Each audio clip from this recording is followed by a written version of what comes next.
कृष्णा खोपडे खोपडे हा इथं आमदार आहे ना, हा जो त्या याच्या तुकाराम मुंडेच्या विरोधात बोलला होता. साला तो नागपूरच्या विकासासाठी कधीच बोलला नाही, तुकाराम मुंडेच्या विरोधात बोलला. सगळ्यात चांगला ऑफिसर आहे पुऱ्या महाराष्ट्राचा, आणि हा खोपड्याला खोपडी आहे का? ते तुकाराम मुंडेच्या विरोधात. अरे ते दिव्यांगाचे सचिव झाले, सगळे बोगस दिव्यांग बाहेर काढणं सुरू आहे.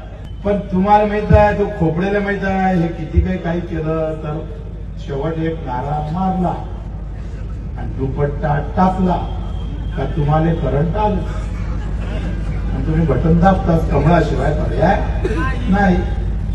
हिंदू खतरे नाही काय धडा लावलाय बीजेपीनं, आणि म्हणून त्यानं केस मागं घेतली म्हणून त्याला उमेदवारी दिली.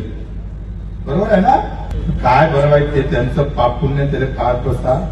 तुम्ही इमानदारीनं मतं मारा. एवढे नाही मारलं तुमच्या घरच्या परिवारानं तरी मी सांगतोय, एक आवाज नक्की निर्माण होईल.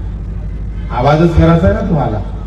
कसं आहे, एकतर मारायची नाही आणि मारली तर आवाज गेला पाहिजे. लागली नाही तरी चालतं पण आवाज तर आला पाहिजे रे. तुम्ही एवढे फिरून आले ना, आवाजच नाही आला तर मग काय फायदा आहे?